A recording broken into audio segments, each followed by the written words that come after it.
Welcome, everybody. Thank you, Julia, for joining us this afternoon. And a special welcome to my co host, Shanaz. Um, and our event, of course, we call it My Life, My Business. Emphasis on being, it belongs to us. We are in the lane of our lives. And what we want is for you to be engaged in your life or in your business. And that's why we our tagline is Wish I Was Here. So we've been talking about setting personal boundaries generally. Last week we spoke about setting personal boundaries, especially for women, because Shana shared that women are more anxious and stress far more in terms of setting boundaries. And we looked at it from that particular angle. So this week, I don't really want to depart much from the topic at hand, but I just want to kind of hone in on one particular aspect.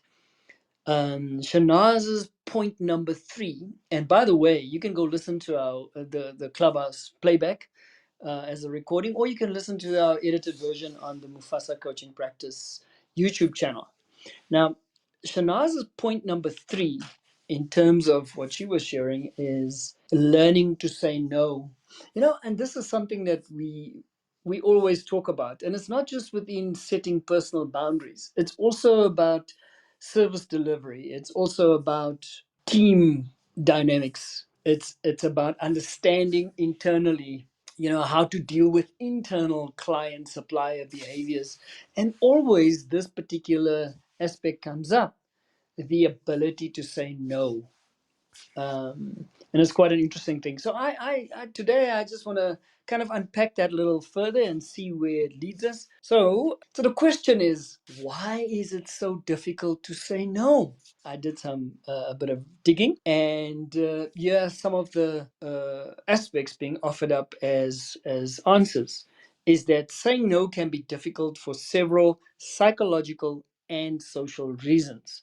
Number one, and none of it is a surprise, but just being informed doesn't necessarily mean it empowers us to say no. But number one is the fear of disappointment. And what does this mean? Well, it's the fear of letting others down or disappointing them, especially if you value their approval and want to maintain a good relationship. And so there's a variety of dynamics that sit behind that, of course. But moving on to point number 2 is a very strong desire for acceptance. And we as humans have a natural desire to be liked and accepted.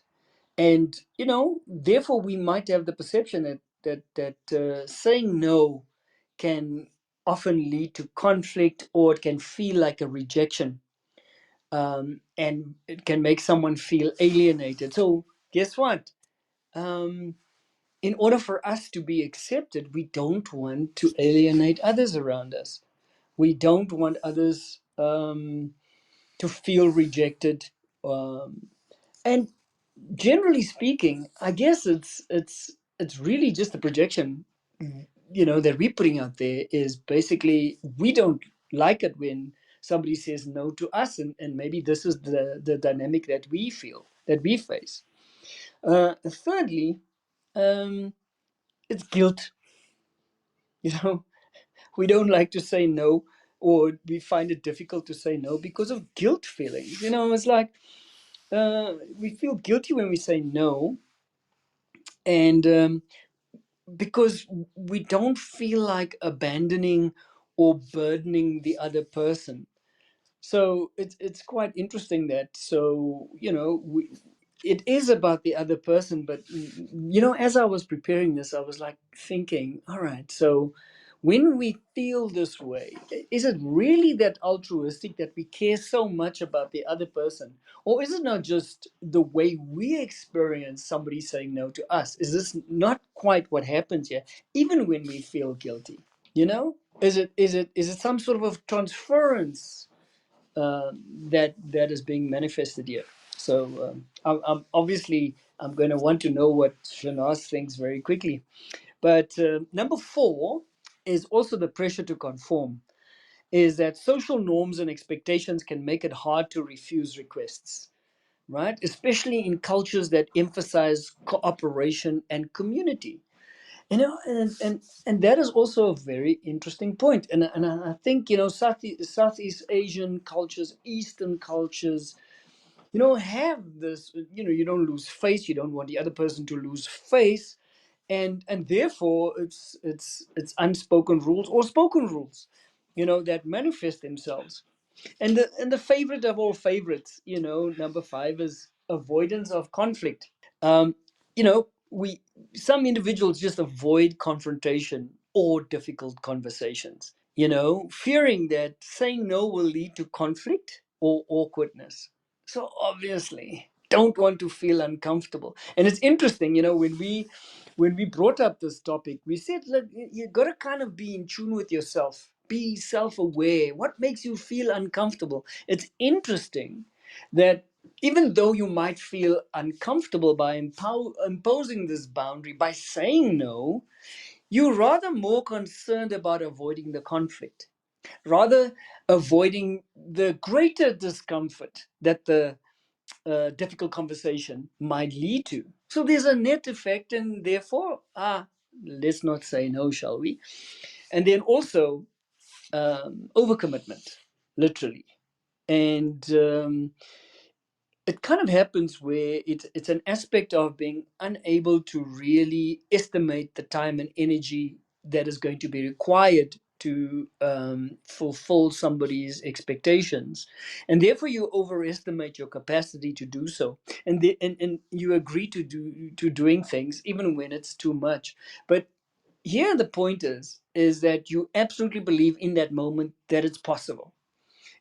So when we do the aim smart action planning tool, when we use this particular tool, I mean, in the acronym of SMART, A is for achievability. Now, I think what happens in this overcommitment phase is that, all things being equal, something can be done. Of course, it can be done. But what we don't then balance it with is the reasonability. Is it really reasonable for me to do this? All things being equal, I have a capacity. But that's if I have only this to focus on rather than balancing a multitude of priorities at the same time.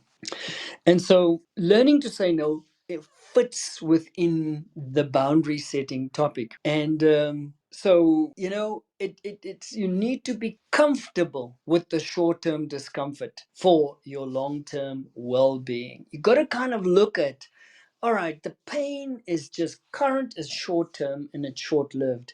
Have a picture of the benefit and the gain for your long term well being. So, what are some of the initial steps, very specifically, for learning to say no effectively? Number one, lots of points, but number one is acknowledge your limits. Recognize that your time, energy, and resources are finite. Accepting this helps you realize that saying no is sometimes necessary to protect your well being. And here's a great tip. Number two is pause before responding. And I think Shanaz also alluded to this. Pause before you respond, right? Don't just react in the moment. So instead of immediately agreeing to something, take a moment to think about whether you can realistically commit. So it's that basis of, okay, no, this can be done, all things being equal, but is it reasonable? And you could literally buy some time by just responding to the person or persons, is like, for instance, let me check my schedule. Can give you the time to truly evaluate this rationally, but buy some time. Number three, be honest and direct. So I'm not too sure whether this is always something that is possible, but being honest and direct requires you to politely but firmly state your no. By the way, you don't need to offer lengthy explanation. For example, you could say, I cannot commit to this right now, is a clear and simple response, right? And, as I'm thinking through this, is that if you want the other person to respect your no, right? you got to deliver this with a healthy self-respect. Like the don't feel guilty. Don't feel like you're rejecting the other person, right? Don't project your own feelings of insecurity and desire for acceptance onto the other person, but rather firmly and politely say no. Can't commit to that right now. And you know what? Number 4 is to use empathy. Acknowledge the request and the person's feelings, but still maintain the boundary of no. For example, is to be able to say to the person as a way of responding is that, listen, I understand that this is important to you. This might be urgent to you, but I won't be able to help you this time. All right? Respecting your capacity to deliver. And then, of course, offer an alternative if possible. Is like, if it's appropriate, suggest a different way you can help, or an alternative resource. For instance, I can't assist you this weekend, but I can recommend someone who might, right? And then, point number 6 is practice assertiveness. Learning to say no takes practice. Start with smaller, low stakes situations to build your confidence in setting boundaries. And therefore, by gradually using the 6 strategies, you can begin to say no more comfortably and confidently. And then, as a wrap up to my presentation, I just wanted to know, Shanaz said that. When it comes to the difference between men and women find it more difficult to set boundaries, and I'm going to extrapolate it to even to say no, you know. But I thought, is it just about the gender? Are there other differences? Is there a little sort of a more diverse range as to why we struggle to say no? Why some struggle more than others? And here's are some of the various factors is that personality traits, for example. Individuals who are more assertive or independent by nature tend to find it easier to say no. Now, we dealt with the Enneagram in July. We spoke about the 9 types of personality, and certainly the type 8 active controller type personality would be honest and very direct and would say no. To some degree, you'll find that the several other types, like the competitive achiever, would say no if they believe that they cannot win and they cannot perform in a certain area. Maybe even the strict perfectionist, could say no. But for the rest of the personalities, not as easy. Not as easy. So those who score high in traits like conscientiousness or agreeableness struggle more because they prioritize harmony and responsibility. And normally, with reflection back onto the Enneagram, types 9, you know, and type 2, and the 1 is type 9s love harmony. They like balance in it, and they like to ensure there's always harmony and balance. And 2 likes to serve and help people, be successful and meet their needs, and therefore might not be able to say no as easily, might have to work harder. So some sort of more naturally can say no easier, and others takes a bit of work. But it doesn't say it's impossible. It doesn't say I've been born like this and therefore I cannot say no, no, no, no, no. We can all work on it. And then another factor is our level of self-confidence. And so people with higher self-esteem and confidence are more likely to assert their boundaries without fearing judgment or rejection. They trust that saying no won't damage their relationships or self-worth. I mean, why should it? I mean, they carry themselves with assurance that their yes is their yes and their no is their no. But they commit to both. And there's no deceit in it. And many times people who can't say no tend to either burn the candle on both ends in the short term, but can't sustain this kind of approach, and invariably you disappoint people, which drives deeper feelings of guilt and rejection, and feeling less of being accepted into different relationships and teams. Now, this is quite interesting. Is also your cultural background could have a bearing on your ability to say no. And so in some cultures, saying no is more acceptable, while in others it might be seen as disrespectful or uncooperative. People from cultures that emphasize individuality and personal boundaries may say no more easily than those from more collectivist or community oriented cultures. So you can think about it. If you think about Americans, for example, and I'm not going to unpack it in from that perspective, but I'm just going to say, in my anecdotally, I think Americans are sort of more assertive, more direct, um, far more transparent, and would say no.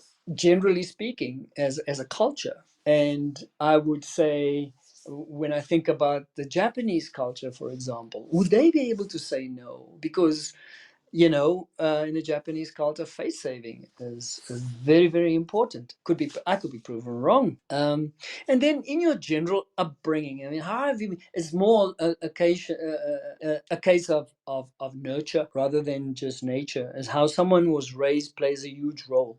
If someone grew up in an environment that encouraged open communication and respected boundaries, they might find it easier to say no. On the other hand, those who were taught to be overly compliant may struggle. Then another factor is experience and conditioning. People who have practiced setting boundaries over time or have faced negative consequences for overcommitting learn that saying no is not only acceptable but beneficial. Your experience with burnout or stress from overextending yourself often teaches us to prioritize saying no.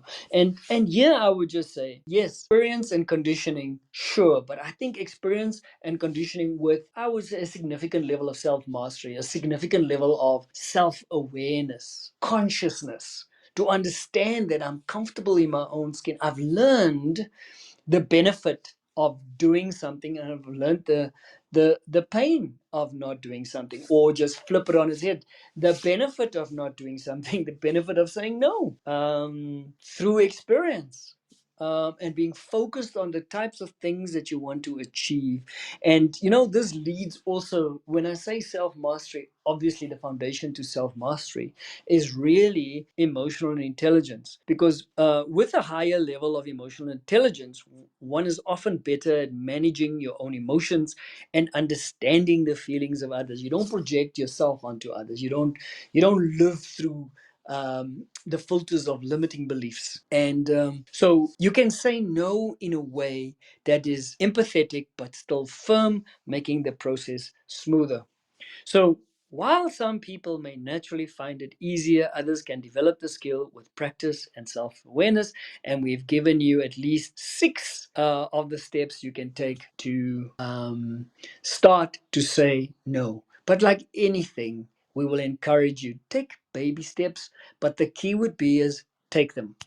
So yes, I conclude with that part of my presentation. No, I agree with, there's so much that you've said that I totally agree with. And I think that it's those combination of factors of self-awareness, cultural upbringing, as well as personality. And in our work, we talk about the person in the environment. You can't separate the person.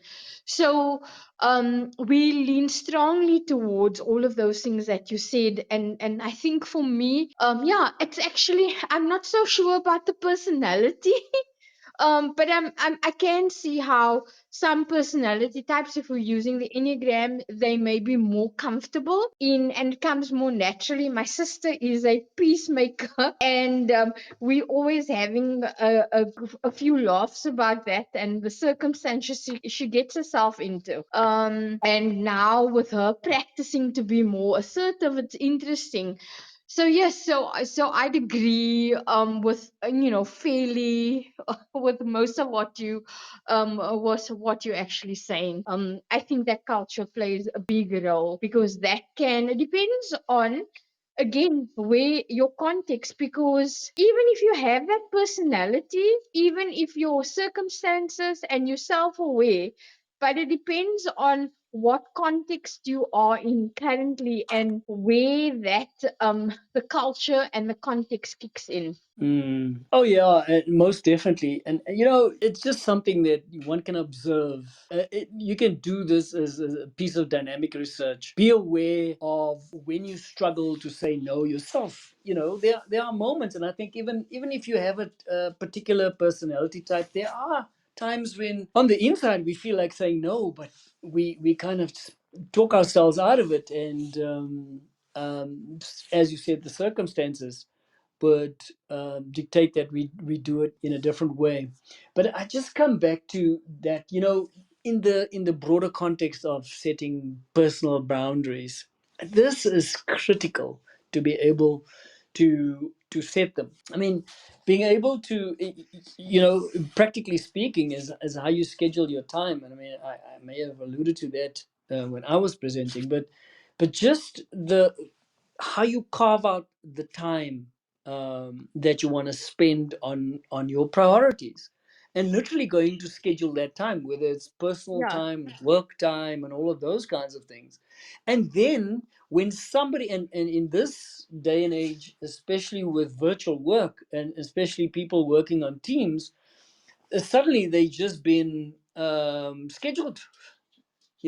Clearly they are not available, but somebody has just decided, well, no, I want you to be there irrespective. And being able to manage yourself through those circumstances, and I want to call them circumstances of disrespect. So it now depends on who's actually done that. Now, if it is a peer or a subordinate, a direct report that's done so, it's kind of easier for you to say within a work context, to say, listen, you did see that I'm not available, so you'll have to excuse me.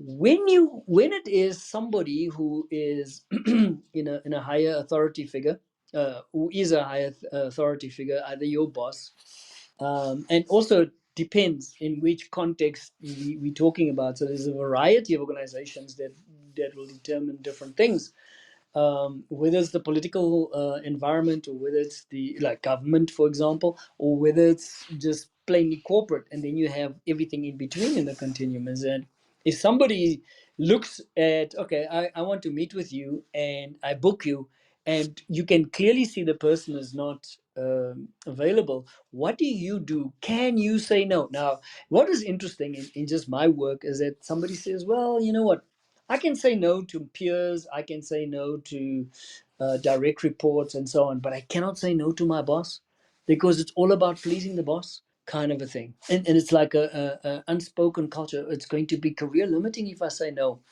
But the point of today is to realize that you can say no, and that you should say no. Is that if you have any self respect, and now the interesting thing is that the fear of upsetting the boss is so overwhelming, and so what do I then say? How do I encourage my clients to actually step into that space? The best way is to say, well, let's test it, right?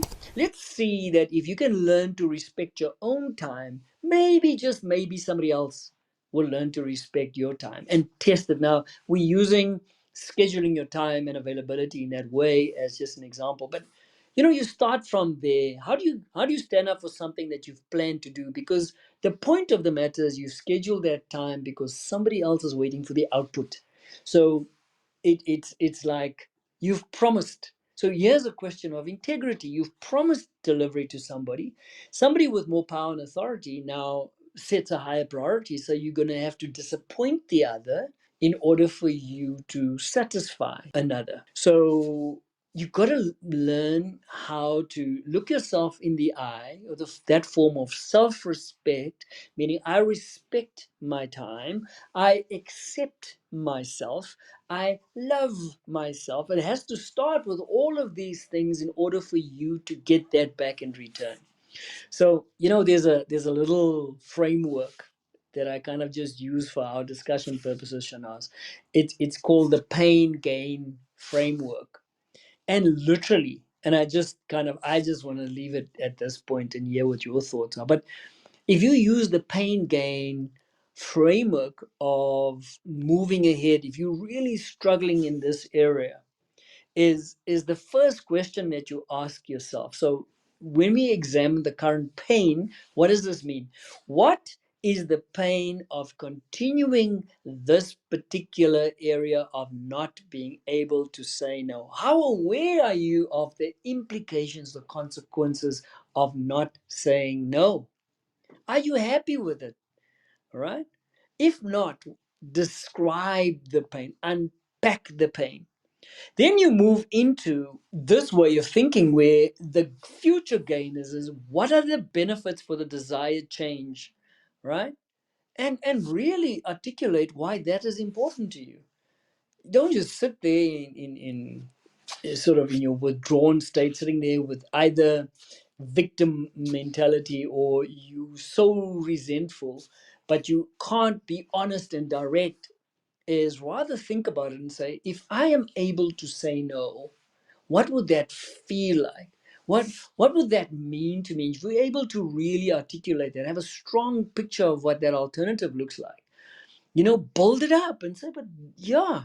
So therefore, you come back to the point is like, okay, so now I know what the pain is for not being able to say no.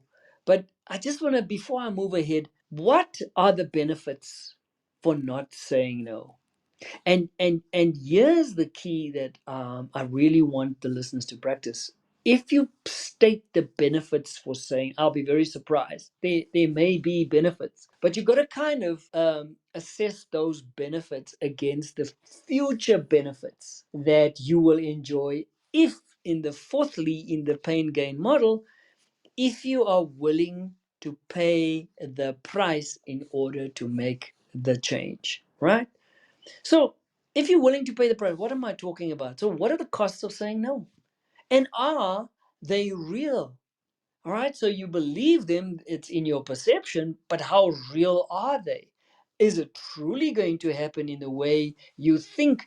Are you operating by faith or vision, meaning you have positive expectations of the future, or by fear, you have this negative expectation of what the future will hold if you say no?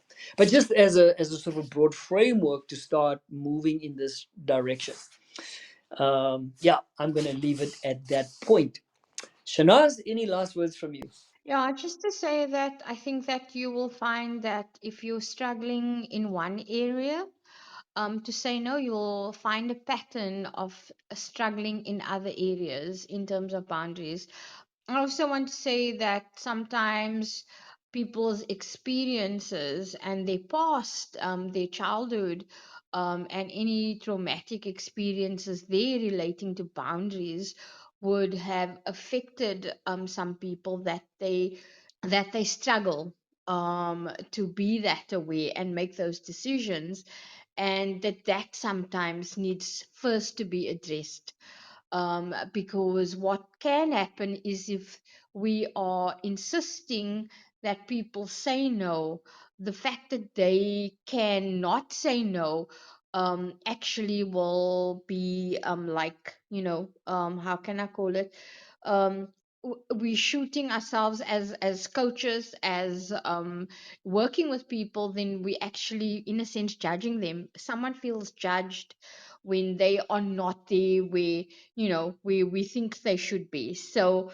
to kind of um I don't think we can use a one size fits all, and but yeah, I think that some of what you said is definitely valuable and is a good framework. Yeah, that's me. Mhm. Yeah, no, thank you for that. No, you're absolutely right. It's not one size fits all now, especially if there's trauma, past trauma. So that's the same thing as, are you willing to deal with that past trauma so you can move ahead? So all kinds of things like this, of course.